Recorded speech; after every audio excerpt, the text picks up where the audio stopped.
Scott just made the point. Thomas Jefferson, you'll read to be a lot more secure, not just.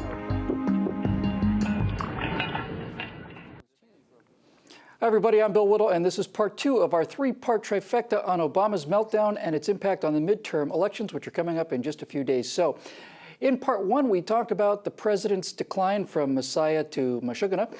And in our members-only part 3, Steve, Scott, and I will talk about our own personal milestones on this road to mediocrity that was paved with bad intentions. But today, we're going to try to imagine the next 2 years for this president after what is likely to going to be, I just think, a shellacking, and could conceivably turn into one of the greatest election routes in American history. So let's bring in Steve Green and Scott Ott to parse the particulars of this perilous period. Gentlemen, this duck has been lame since his second inaugural, it seems to me. I don't get the impression that he ever really liked the job in the first place. He likes the perks, and he likes the limos and the jet and the golf just fine, but he sure seemed to like the applause too, but that's largely gone now. So Scott, already we seem to be seeing the world coming apart as American power retracts into the dark shell of this American president's petulance and incompetence and narcissistic avoidance of unpleasant reality. What do you think is going to happen both at home and abroad if these numbers continue to tank and his ability to ram the progressive crap his only remaining fans want is stopped by a reinvigorated Republican House and Senate? Well, as I've said before, I think the best thing that could happen on November 4th is that we elect a Republican majority in the Senate. And as I've further said, the worst thing that could happen on November 4th is that we elect a Republican majority in the Senate, because at that point, the Republicans then become accountable. That means they actually have to do something. And you know, it's always better to be in the minority as far as speech making goes, because you're a lot bolder in your speech making to your constituents when there's no chance that what you're talking about is actually going to get implemented. Then you can say what your constituents really believe. But once you have the majority, then they expect you to do something. I would tell you, though, I think that this is going to be a watershed if the Republicans are successful in taking back the Senate and hold on to a strong majority in the House. But it won't be decisive. It's kind of like if you're building a contending football team. You have a great recruiting class. It takes a couple of years to build that recruiting class into a functioning championship team. And I think that's what we're going to see here. All righty then.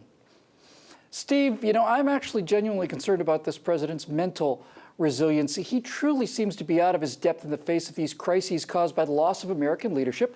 And the more out of his depth he gets, the more he retreats to the golf course, and then the more power and presence atrophies, and then the worse the next crisis becomes. So my question to you, Steve, is Barack Obama in some kind of an emotional death spiral, do you think? Do you think he's just going to get more and more isolated as time goes on? Well, I can't speak to his mental state. I don't know the man other than what I see on TV and reading the papers. Does anybody? I do know that a columnist I respect, I think maybe it was Krauthammer not long ago, said that the president did seem to have checked out, but that events, namely the growth of the Islamic State in the Middle East and the growth of Ebola in West Africa and now in the United States, had forced him to check back in and to take action. But I think what we've seen in the last maybe week or two is not so much that he's been forced back into action, but that he's been forced back into the appearance of action. He appoints an Ebola czar with absolutely no experience in infectious disease, and who sees this job as a stepping stone to take John Podesta's job once John Podesta goes to work for Hillary Clinton 2016. So it's just the revolving door, the typical stuff we see in Washington. This is not a president that is checked back in. But what do you do? And I don't mean this to be mean or partisan or snide. I have a serious question here. What do you do when you live to campaign, but nobody wants to campaign with you anymore? Nobody wants to be seen with you anymore. Nobody wants to admit they voted for you anymore. Allison Grimes, who's running against Mitch McConnell in Kentucky twice now, on camera has refused to admit whether she voted for Barack Obama in 2008 or 2012. She won't even say, you know, I voted for him, but I've come to really regret that vote. No, she can't even admit that she voted for him. This is the decline of the guy who was once our first rock star president. It's a sad sight to see.